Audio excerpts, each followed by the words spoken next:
Session of the second day of the conference on interactions between group theory and homotopy theory. I'd like to say a few words of my remembrances of Fred Cohen. So I first met Fred in 2008 at a meeting in Oberwolfach. Maybe Alejandro was one of the organizers. During that time, I was working on finding connections between the cohomology of symmetric groups and the general linear groups using Schur-Weyl duality. The actions of the general linear group and, of course, the symmetric group on tensor space. And so at the meeting, I asked Fred whether he knew something about the cohomology of the symmetric group with coefficients in the tensor space. And this was the key to making these connections via Grothendieck spectral sequence. And his enthusiastic response was, yes, topologists have thought about this for a long time. And he explained to me that it's a really beautiful idea. The idea is to take the symmetric group in all degrees and sort of take the big direct sum and look at the homology of that space. And it turns out that the homology of that space coincides with the homology of an iterated loop space. And because it coincides with the homology of a space, you can use Dyer-Lashoff operations, which is actually mentioned up here, to compute the cohomology right on the nose. And then my response back was to him, have topologists kept track of the GLN action or the general linear group action on these cohomology groups? And his answer was no. So that sort of started our collaboration. And so with Dave Hemmer, we actually used these ideas and we published a paper in the Advances in Math, which actually computes the extensions between two Young modules in all degrees using the decomposition numbers for the symmetric group. So you use the data for the representation theory, you feed it in, and then you get this beautiful cohomological calculation. My wife, Ruth Elizabeth, who's in the back, is actually from Syracuse, New York. And her grandfather helped build the Thousand Islands Bridge, which maybe some of you crossed over to get into Canada. So every year we made a yearly trip to visit upstate New York to spend time with her family. And during this time, it gave me an opportunity to see Fred once a year in Rochester. So we usually met over at his house. Kathy, his wife, also made food for us the entire day with plenty of coffee, of course. And over the years, my wife and Kathy have become good friends and shared a connection because mathematics was a big part of our lives. So Fred had the capacity, probably many of you know this, that he had the capacity to work on mathematics at any time and in any place. So on one occasion, we could not meet over at Fred's house because he and Kathy were doing renovations to their place. So Dave Hemmer, who was at the University of Buffalo at the time, Fred and I met at an extended stay America hotel in Rochester.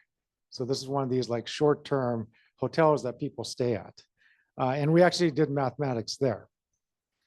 And Fred loved to talk about the Lie module for the symmetric group and mentioned a result by Greg Aron and Marja Kankanrinta that uses homotopy theory to make an intricate calculation for the cohomology of the Lie module over Young subgroups.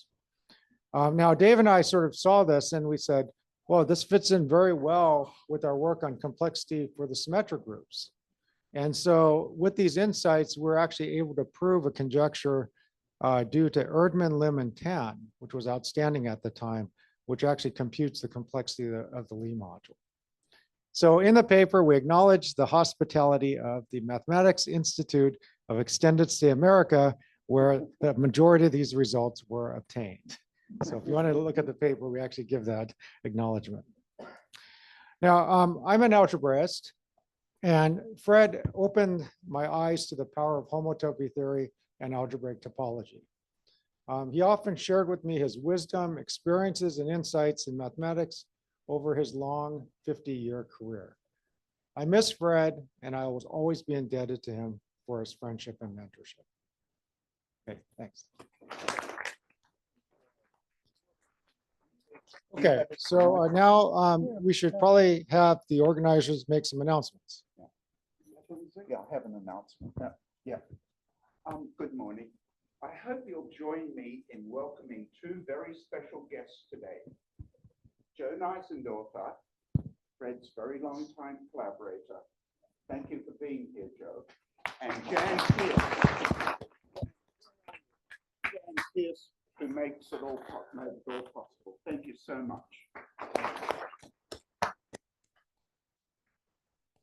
Hi. Morning, everybody. So we're almost complete in terms of payment for tonight's dinner, almost complete. So those who haven't paid yet, please come to me and give me some money. Because if you don't, then we will have to pay for it. And that's not very nice. And there's a bouncer. And there's a bouncer. I'm informed she's very kind, but I'm not sure about it. I never met her. The other thing is, I have a few people told me that they would like to speak as they do that.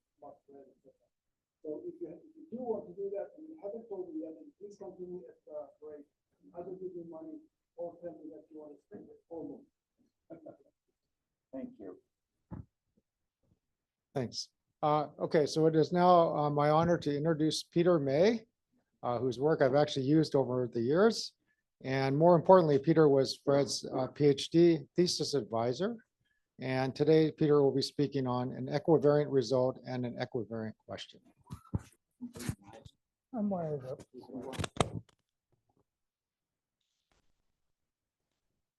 Peter, please. Where is your thing? What?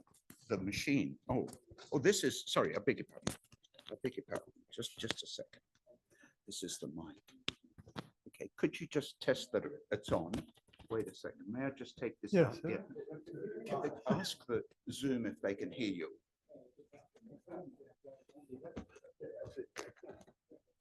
All right. Can you hear me? Yes. All right. Online. Can you hear online? Can you hear me online? Yes. All right.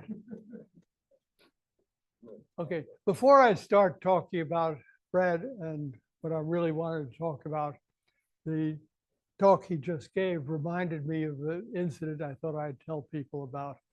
The connection between the homology of symmetric groups and algebraic topology was first discovered by Michael Barrett and Daniel Quillen. They were friends of mine, and sometime in the early 1970s, each of them called me up at home, the only time either of them ever called me up, to announce this wonderful theorem that they had discovered, which was that if you take the disjoint union of the classifying spaces of the symmetric groups and take its group completion, I'm not going to say exactly what that is, that this is equivalent to the space QS0, whose homotopy groups are the stable homotopy groups of spheres. This connection between the symmetric groups and the stable homotopy groups of spheres is a miracle to this day.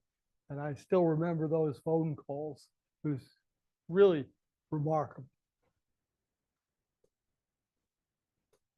Okay. So,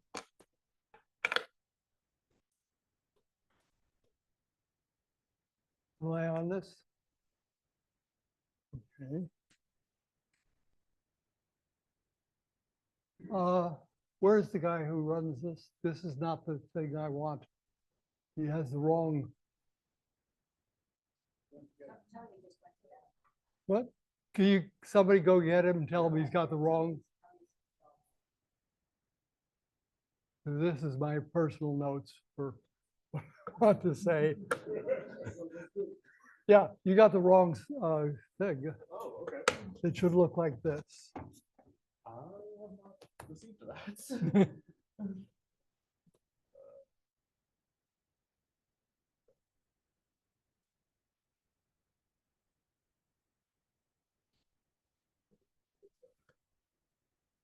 Because the Dropbox file that you sent had that, the one that I had up there. It should have others as well, no? It should, yeah, it should have this. Nope, this is Alejandro's. Okay, then put that one up.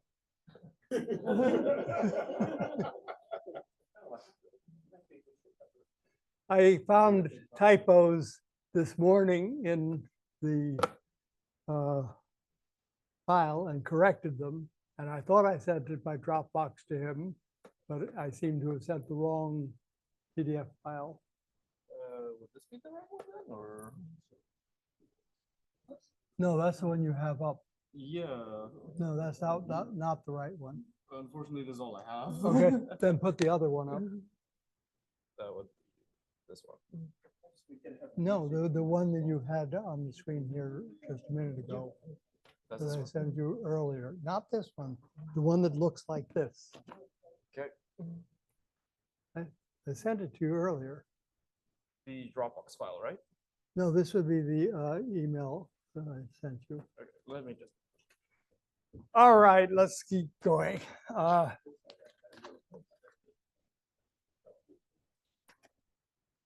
You've all seen the abstract, so we'll forget that. Okay.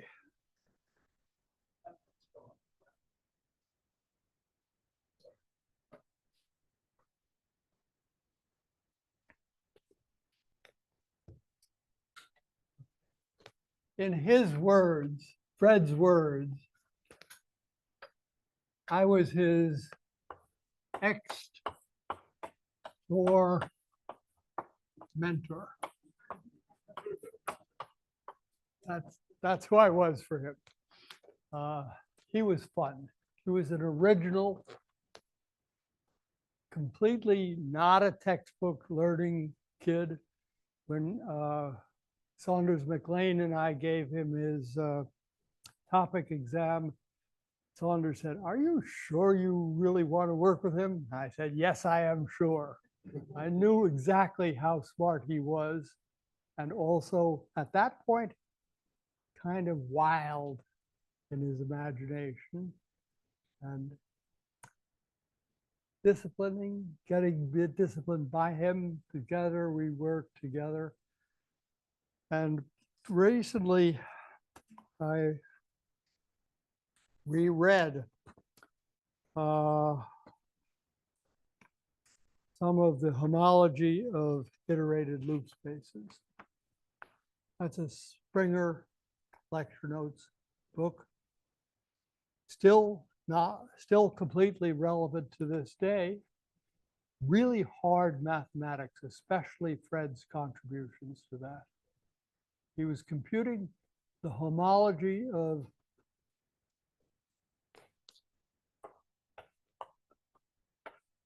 Cnx and the homology of loop n sigma n x with mod p coefficients as functors, explicit functors of the homology of x. Now you think this is plausible because this is the Cn is the little cube's operad, and capital Cn is the associated monad. So it's a space. And one expects, for example, this space is C infinity of S naught is another name for this space. It's equivalent to that. And these functors are highly non-trivial. If you take X to be S naught, everybody knows the homology of the zero sphere. There's enormous homology in these spaces.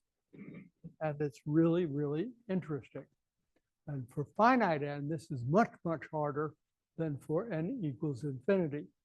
In that volume, I wrote up the n equals infinity case, and Fred wrote up the finite n case. And this is an extraordinary piece of work. I did not fully appreciate it at the time, I have to admit. But this is still very relevant. It is the starting point for a very beautiful book called Cellular EK Algebras by Soren Galatius, Saunders Coopers, and Oscar Randall Williams, which was just written a couple of years ago. And the idea is to build a model category of CN spaces, CN being a monad, we have CN spaces, and build cellular objects in that model category. The starting point is CN of SQ for various Q being the spheres. And this result gives their homology. And then one can compute the homology of more general cellular objects. So this is a very interesting direction that is very well worth pursuing now. Yeah. You don't have a copy of your slides. You sent them 2 files that are the same. So are you prepared to continue? With Yeah, Blackboard I think talk? Okay. I can continue. thanks. Okay, they don't have my slides, so you're stuck with my extemporizing with a written and Blackboard talk. Okay. So this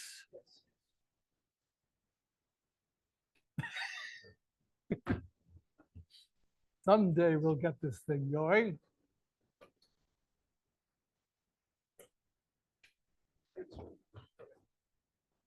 All right. So the question I wanted to ask, after all, this is supposed to be connections of group theory and algebraic topology. Does that functoriality hold equivariantly? There's a modern direction of algebraic topology that another student of mine started me off on 30 years ago, called equivariant algebraic topology, where one studies spaces with a given action of some group G. We started off with compact Lie groups, but nowadays people mostly focus only on finite groups, which is a lot easier, but still very interesting. And one wants to know analogs of this. So for example, there are operads analogous, the little n cubes operad, the little V disks operad for a representation V of a finite group G. And one has similarly loop V, sigma V X. Sigma V means X smash SV, where this is the 1-point compactification of the representation V.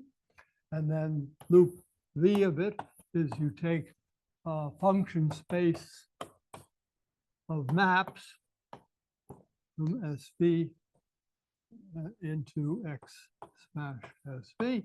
And you ask, are the homologies of these functors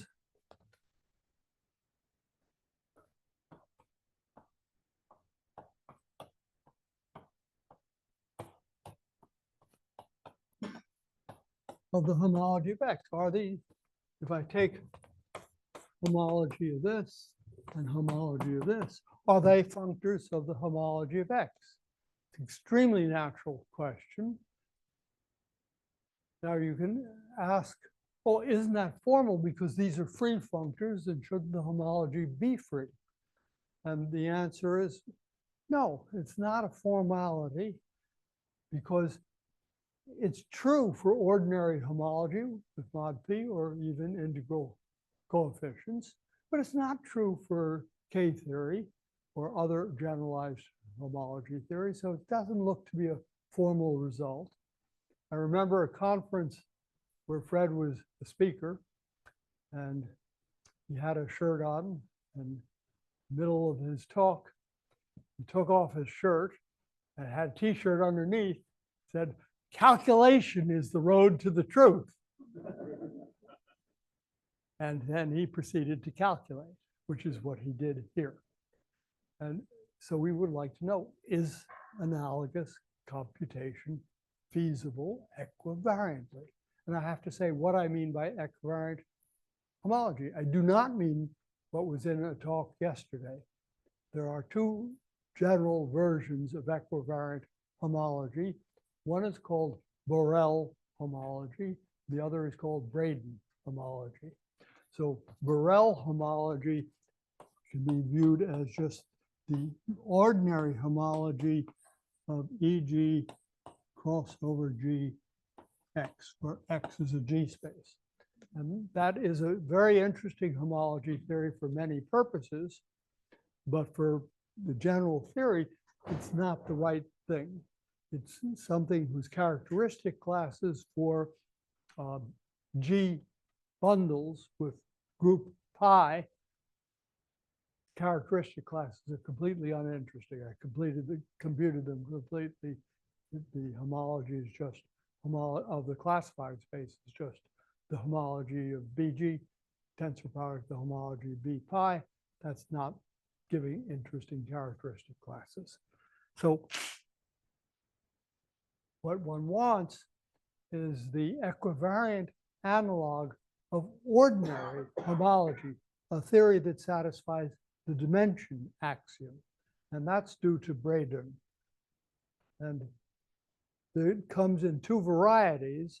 There's an unstable variety where the coefficients are simply contravariant functors from the orbit category of your group G to abelian groups. Then there are more elaborate and more useful theories where instead of just having such coefficient systems, one has Mackey functors defined on the orbit category. And Braden homology with coefficients in Mackey functors is graded over the real representation ring of the group G.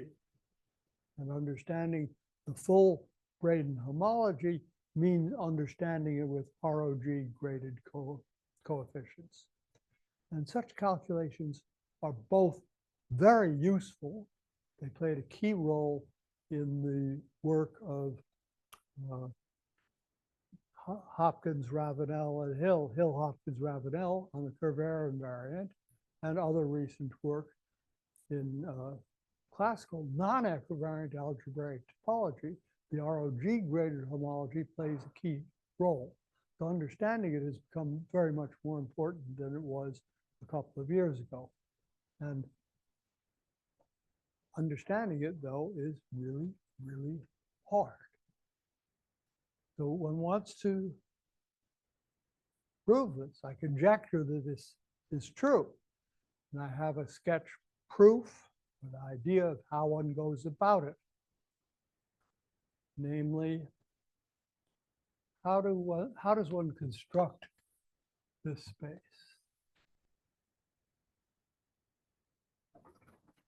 Well, one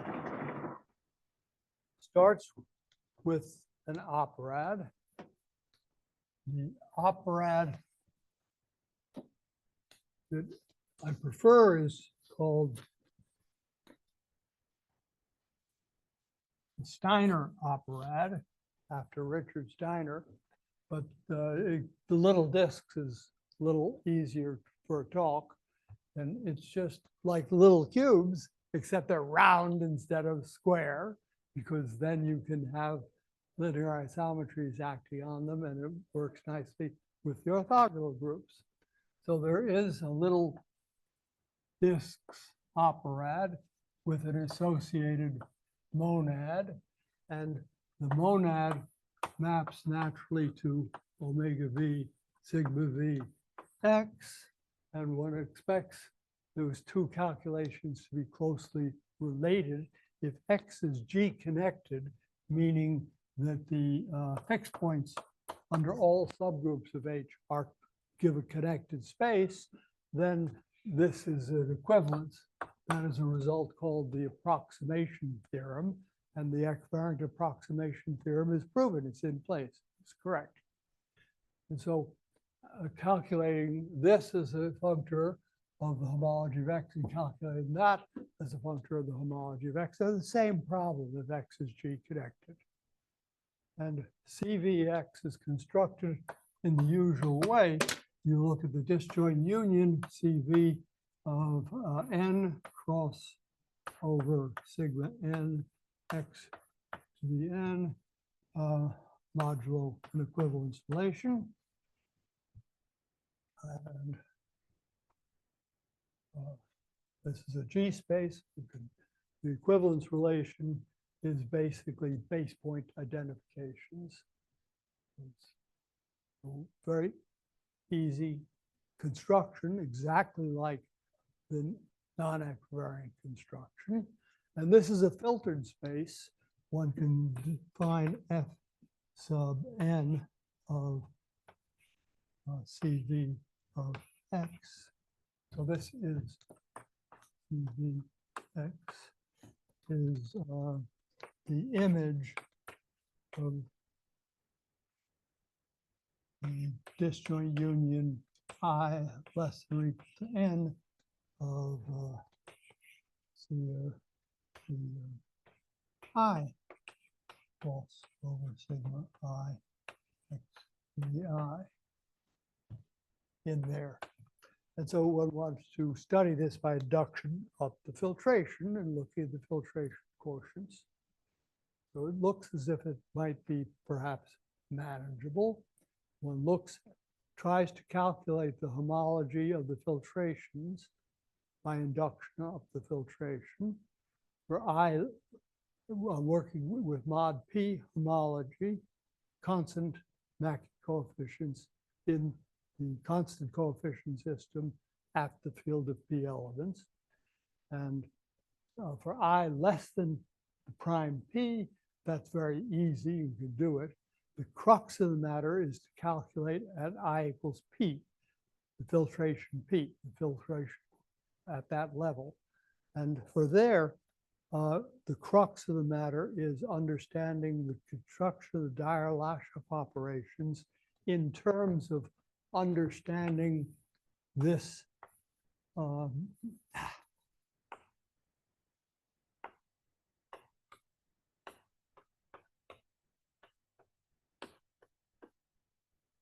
this space. You construct the Dyer-Lashoff operations in terms of that space.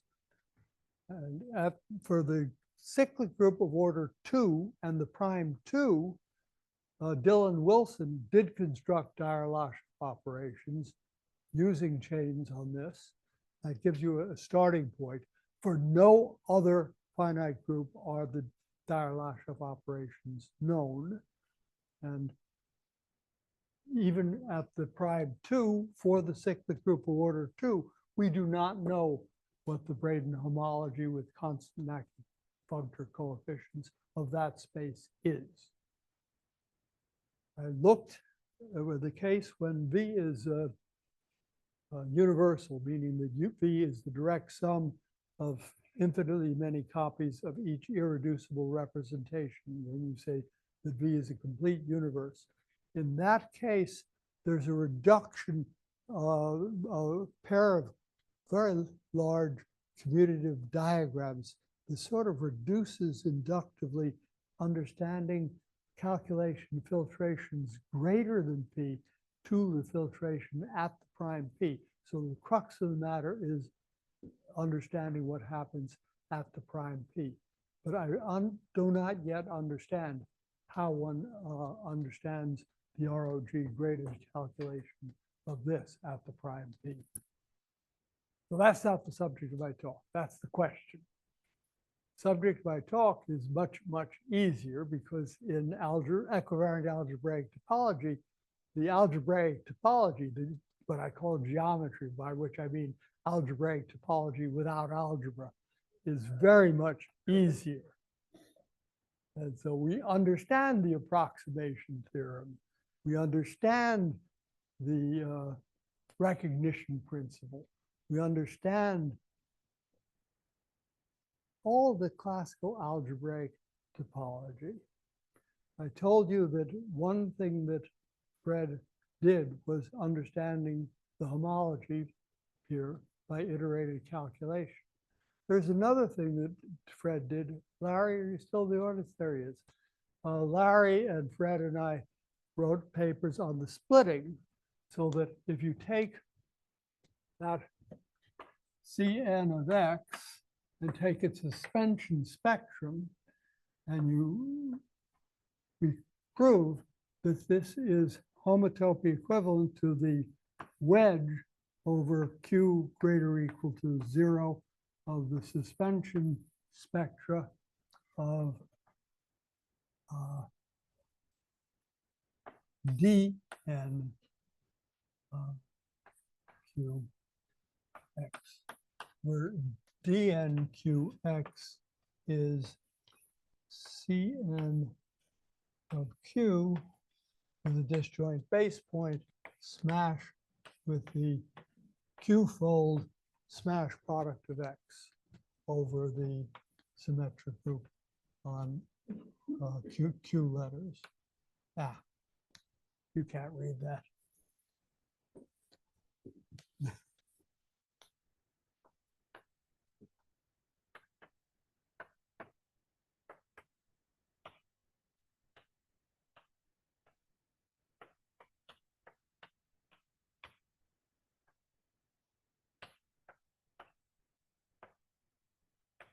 Well, this is the Q-fold smash product. So this is the successive filtration quotients of the filtration of Fnx. And this is proven by Larry, Fred, and I. It's actually mostly the work of Larry and Fred. It's proven without any use of algebraic computation whatsoever.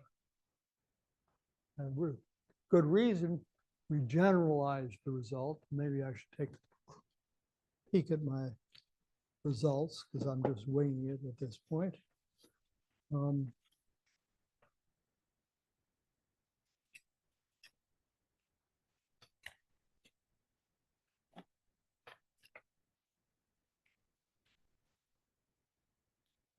Okay.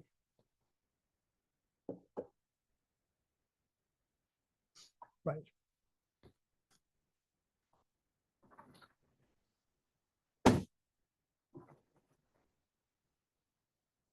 So what we do is prove a generalization of that result.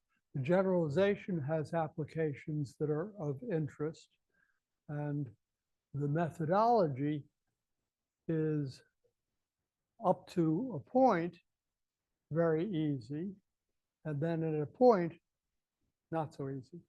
So the idea is to look at the filtration inductively. And I guess I want to say that I'm going to look at what Larry and Fred and I called coefficient systems. And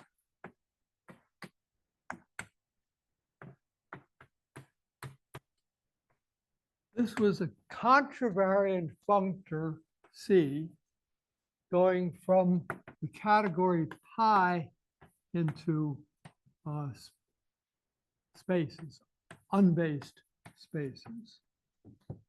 This is pi op. So look at the category F of finite sets N with base point 0 and all based functions as morphisms. Inside that, look at the category pi, where these are the maps phi from M into N, such that phi inverse of J has either 0 or 1 element for 1 less than or equal to J less than or equal to N. So pi is the subcategory of F consisting of injections, projections, and permutations, no multiplications. Okay? And inside pi, we look at the subcategory lambda of injections, which means that These are those morphisms such that also phi inverse of 0 is just the set 0. In other words, the only point that maps to the base point is the base point. Okay, and then we look at coefficient systems, and we also look at pi spaces, which are covariant functors.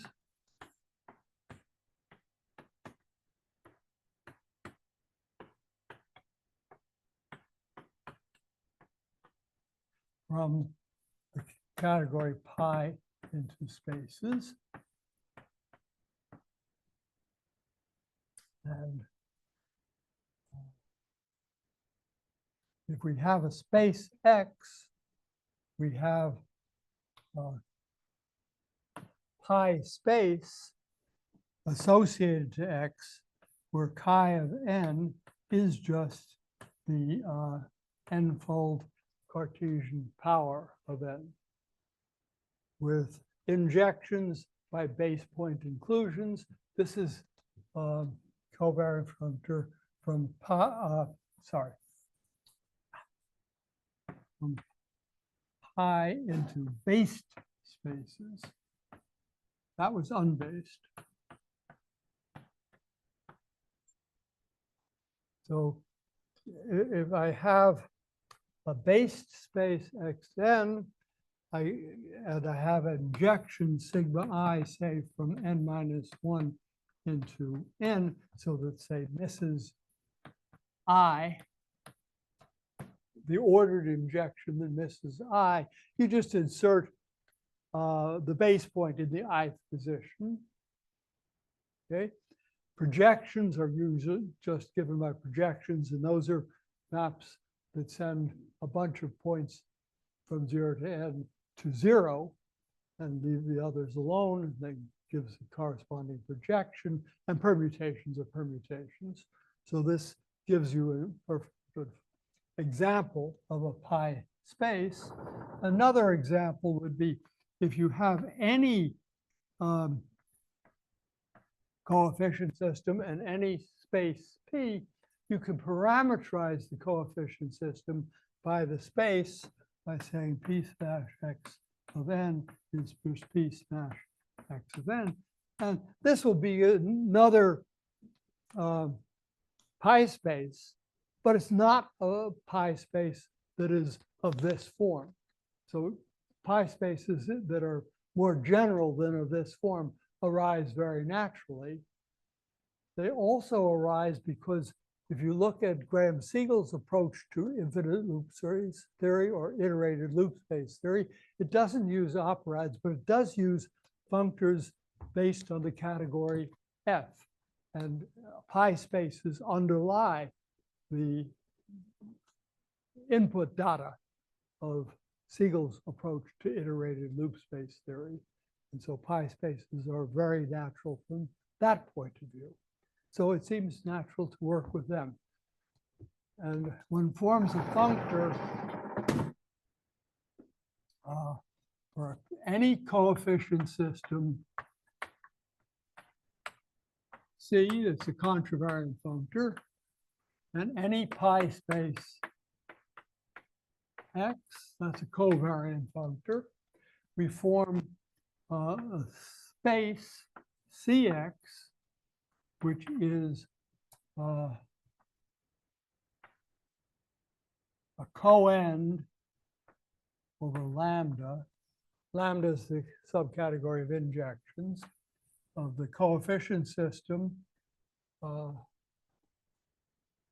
sorry, this should just be lambda. An operad gives a coefficient system by neglect of structure. So coefficient systems abound. See, come on, May.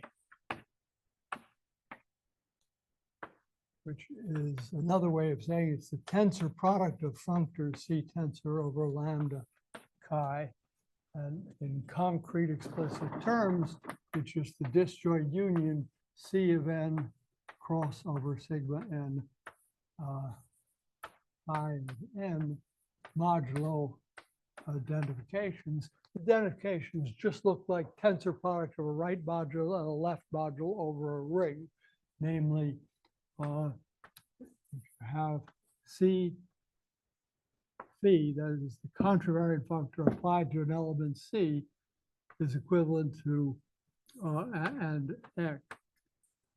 x is equivalent to C and phi of x, where C is in C of n, x is in chi of n, and phi is a map from, I'm sorry, M. And phi is a map from M into N in lambda. Have people seen constructions like this again? It's how you go from an operad to a monad, and it's just a generalization of that to pi spaces and to general coefficient systems. I should give you an example of a coefficient system that does not come from an operad. Namely, if we have this one go up? Yeah.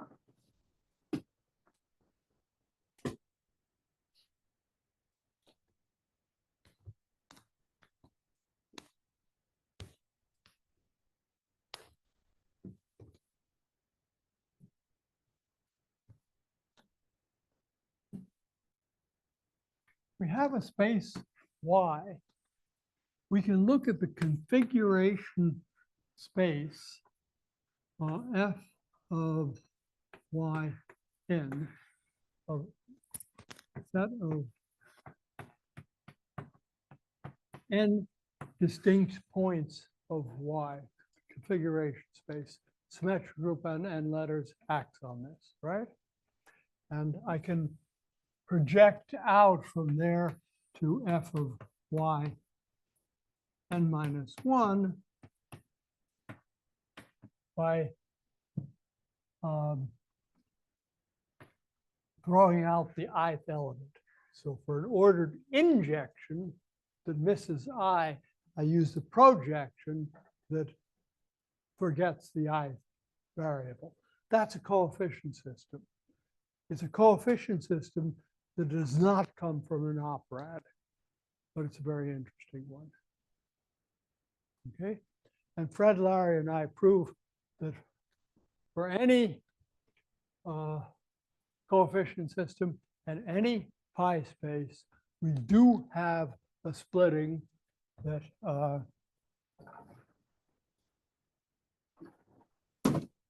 sigma infinity C x is equivalent to the wedge q greater or equal to 0 sigma infinity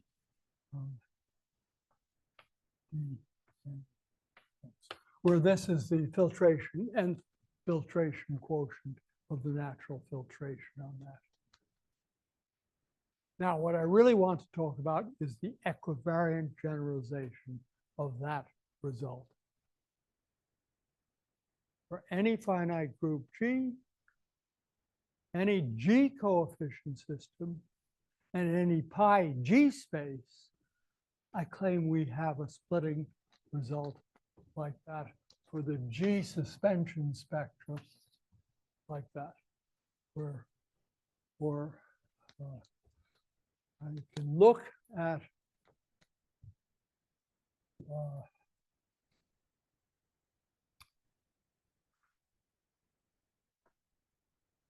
the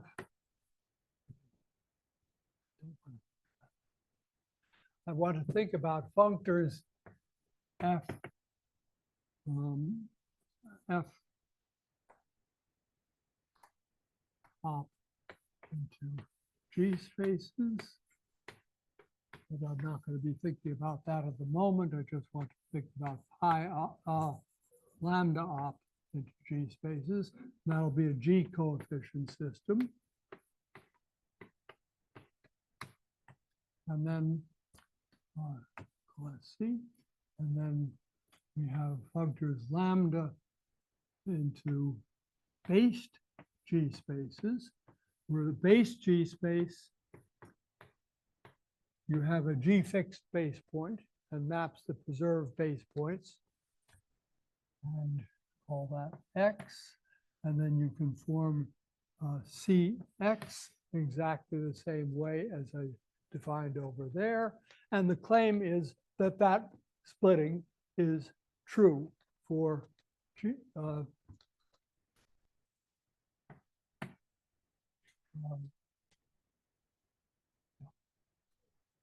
that we have a splitting theorem equivariantly. Okay. And so I want to sketch a little bit the proof of how that goes. Okay, everybody with me? Stop me and ask questions if you feel like. This is a little bit disrupted because I'm not following my slides because I can't see them. You're not doing too badly. Thank you. I can do worse.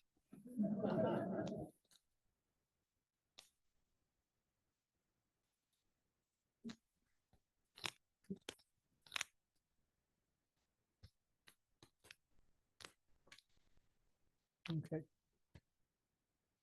So everybody believes me that I can build this space.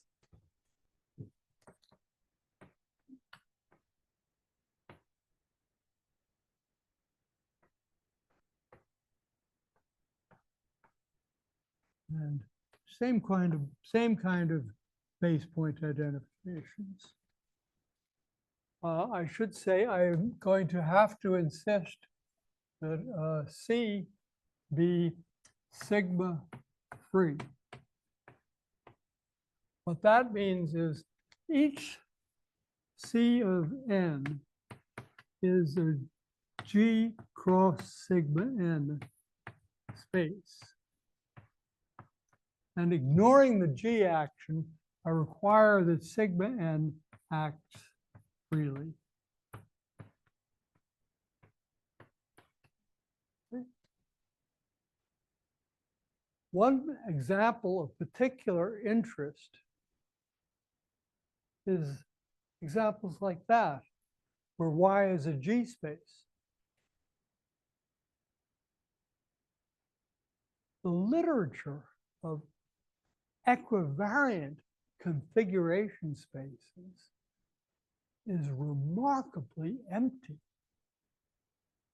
I only know one paper that deals with equivariant configuration spaces.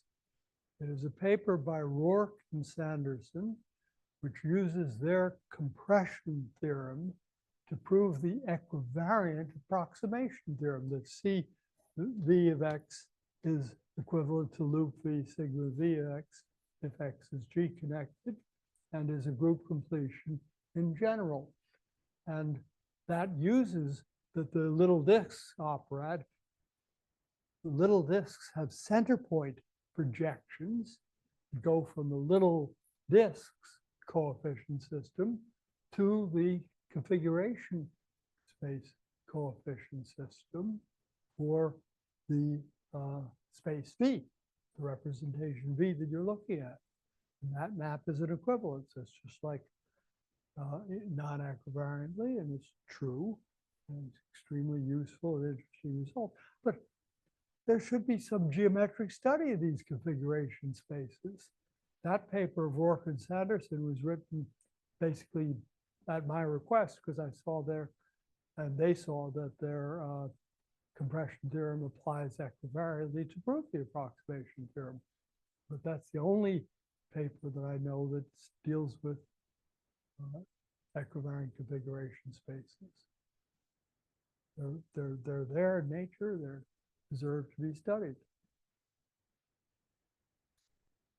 Okay, so that's an example that is interesting where the coefficient system does not come from an operad, and you would use that coefficient system to study the coefficient systems that do come from operads. You have, for any V, you could look at C, Y, X. I'm thinking this is looking at the coefficient system that comes from the configuration spaces, where the Q space is the space of Q tuples of disjoint points in V. And that, so let's call that C of Vx. We have projection from C of X, that's a homotopy equivalent, and going into loop V sigma Vx. This is a weak G equivalence by the approximation theorem when X is G connected. So proving a splitting of suspension spectra for any one of those three gives a splitting for all of them. Okay? And it turns out you use this very strongly in the proof. And I will just quickly summarize. What time is my talk? Lost track. 5 minutes? Okay. So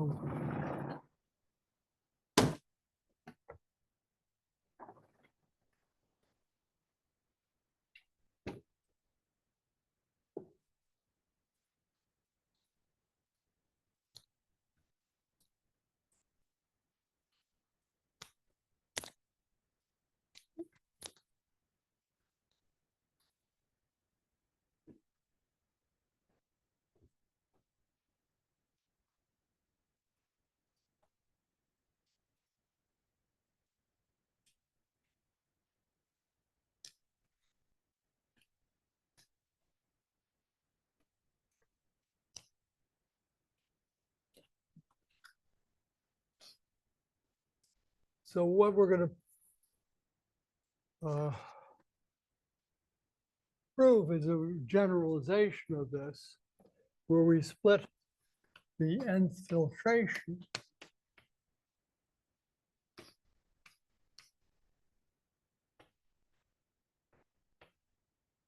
as homotopy equivalent to the wedge from Q equals 1 to n of suspension spectrum of dq x for all finite filtrations. In other words, we proceed by induction up the filtrations to prove such a splitting for all n, and then take the union as n goes to infinity to get the result in the end. And what we do is construct a diagram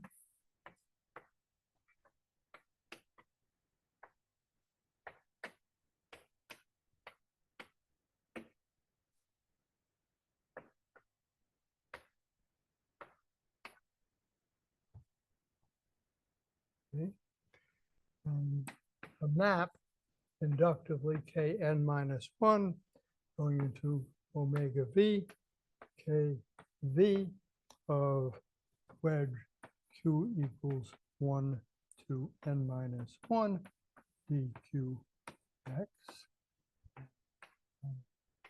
Kn into loop v sigma v, wedge Q equals 1 to n dqx.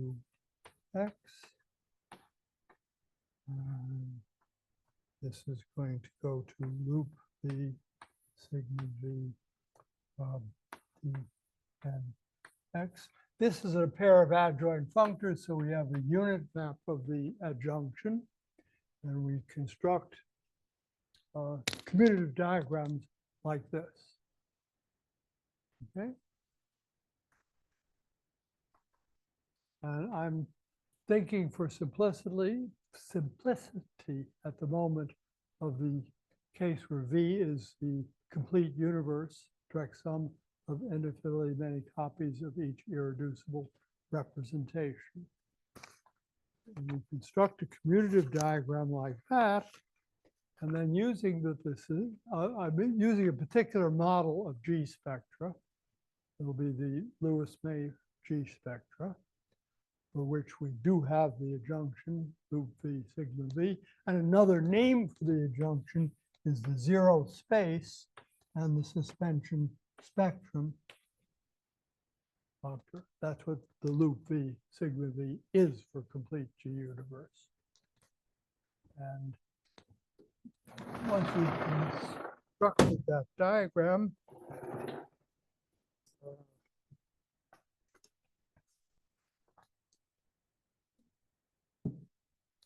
we can take the adjoint of the diagram and the suspension spectrum functor preserves cofiber sequences and commutes with wedges. So taking the adjoint to this diagram gives sigma infinity f n minus 1 cx into sigma infinity f n x into sigma infinity dn x. This is script x, going, all those x's are script x because I'm looking at a pi space and not a space. Not necessarily a space.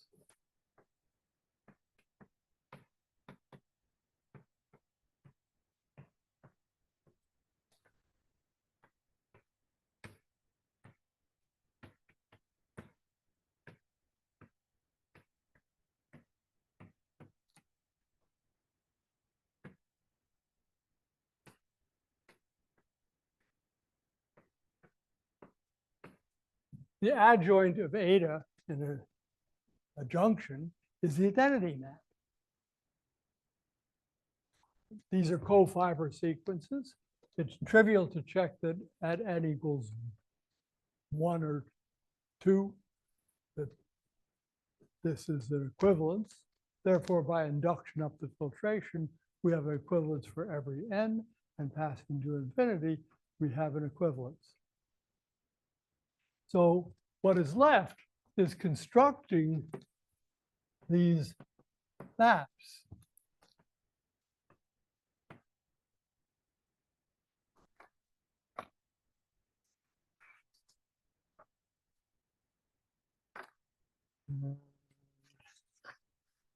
We use the approximation theorem, giving the map from CV script x into loop V sigma Vx, together with non-trivial combinatorics to be left in decent obscurity, that constructs those commutative diagrams.